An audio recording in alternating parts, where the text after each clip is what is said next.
একটা কথা মনে রাখবেন, সবসময় তারুণ্যকে শোষক শ্রেণী, জালিম শ্রেণী, ভোগী শ্রেণী ভয় পায়। তাই তাদেরকে নেতৃত্বহীন করে দিতে চায়, নেতৃত্ব শূন্য করে দিতে চায়।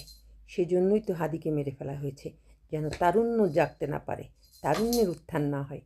কারণ তারুণ্যকে তো শোষক শ্রেণী ভয় পায়, ভোগী শ্রেণী ভয় পায়। যেমন ভয় পেয়েছিল ওই যে এজিদ বাহিনী হুসাইন আলাইসাল্লামকে ভয় পেয়েছিল, তার সত্যকে, তার তারুণ্যকে ভয় পেয়েছিল। কারণ কি জানেন, মাত্র ৭৩ জন মানুষকে ৩,০০০ মানুষ ঘিরে ফেলেছিল। কত কৌশল করে, কত দুর্বল ভীতু ছিল ওই এজিদ বাহিনী, কত ভীরু ছিল ওই এজিদ বাহিনী। মাত্র ৭৩ জন মানুষকে ৩,০০০ মানুষ দিয়ে ঘিরে ফেলে, পানি দিয়ে, কষ্ট দিয়ে, এটা করে ওটা করে, কৌশল করে তাদেরকে মারল।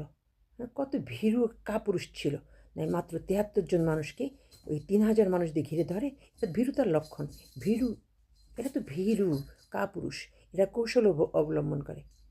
কাপুরুষরা সবসময় কৌশল অবলম্বন করে। আর এরা ভোগীরা, সবসময় মনে রাখবেন, ভোগীরা, শোষক শ্রেণীরা কখনোই তারুণ্য নেতৃত্ব চায় না, তারুণ্যকে নেতৃত্ব শূন্য করে দিতে চায়। এটাই মনে রাখবেন।